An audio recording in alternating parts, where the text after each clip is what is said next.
Hey, John Crestani here, digital marketer and tech entrepreneur. And in this lesson, I'm going to be going over the difference between features and benefits. So I'll be using the iPod as a classic example, and I'll also be going through a couple different examples to really illustrate to you the differences between features and benefits so you can figure out which is going to be better for your marketing and how specifically to use them. Let's get it.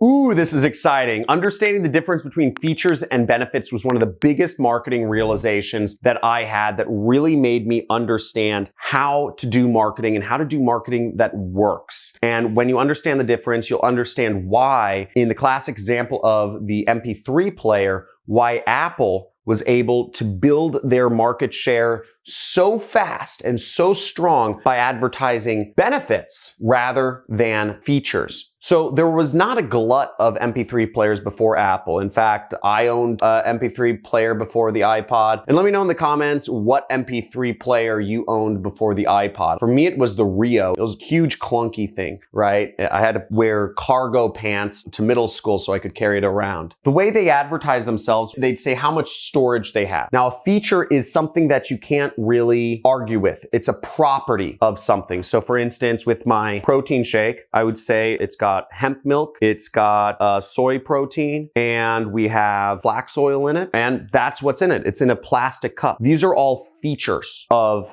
this thing I'm drinking. Whereas Apple didn't talk about features. They didn't talk about it as rounded edges or a plexiglass screen. They talked about the benefit. They said 1,000 songs in your pocket. Bring your music anywhere you go. Now, a benefit for this would be, easily shake and mix your protein keto shakes. Easily blend your shakes on the go. It's not like an actual property. The warehouse isn't going to say, this easily blends shakes. The warehouse that sells this, the company, is just going to say it's a plastic bottle with a logo. That's it. So features don't really sell. Features just describe a product. And the majority of people marketing, maybe 95% of companies or something, talk about the features. Windows. If you remember, for years, computers advertised themselves on how much gigahertz they have. They would say 3.4 gigahertz. And they'd hope that people drew the conclusion that this was useful. Or with the MP3 players, they would say, we have 2 gigabytes of memory, or we have 3 gigabytes of memory. And if you notice, Apple never advertises how much gigabytes of memory they have, or how many gigahertz they run at, or how much RAM they have. Apple has been able to take over the market because they advertise benefits. They advertise it's easy to use, it's safe, it's secure. They advertise it on benefits rather than features. Benefits sell, sell, sell. Now let's look at some more examples. So here's a few other examples of features versus benefits. So you could say a feature would be Greek yogurt is nutritious and packed with protein, whereas a benefit would say choosing Greek yogurt makes you healthier and more satisfied.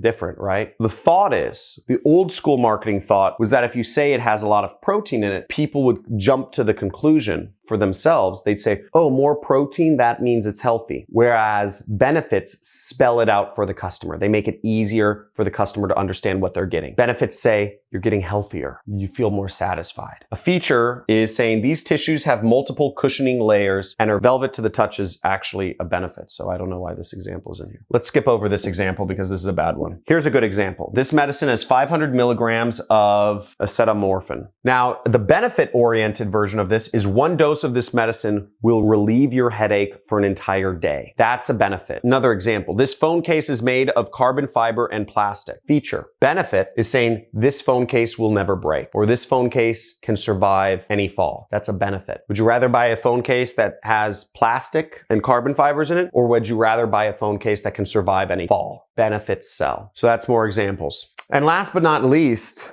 I have to ask you, in the marketing are you selling the spinach, right? I don't know about you. I don't think that looks that good though. Eddie might like it. Or would selling spinach be easier if you say, well, spinach makes you strong? So advertise benefits and your business will be a lot more successful. Whenever you come across a feature, think to yourself, how can I market this as a benefit? Instead of saying spinach has, 3 grams of protein, or 1 gram of carbs, and 0 fat, think to yourself, screw all this. How can I say this as a benefit? Spinach is healthy, it makes you live longer, and it makes you stronger. And if you talk about food like that, you're gonna sell a lot more of your product than if you're just talking about the protein, carbs, and fats in your product. I hope that helps you out in understanding a pretty complex marketing subject, the difference between features and benefits. Again, this goes deep, and if you're writing marketing copy or web pages or emails or ads, try out rephrasing every single feature as a benefit. Now, let me know if you have any questions for me in the comments below. I also invite you to subscribe to my channel if it's your first time here. I do a lot of videos. Almost all my videos are on marketing, getting traffic, and getting customers. Many of my methods are free traffic methods, which you can check out in this playlist. I'll have bubbles somewhere. I just go over methods for getting traffic without paying for any ads, as well as you can learn about how to even build a website on my channel and make that website turn traffic into paying money in your pocket. Look forward to speaking with you more, and join our communities if you'd like more engagement with other marketers, other entrepreneurs moving in the same direction as you. We have a Discord chat channel, we have a Facebook group, and we also have a subreddit where you can talk with other marketers, discuss things with them. Again, I get 2 trillion messages a day,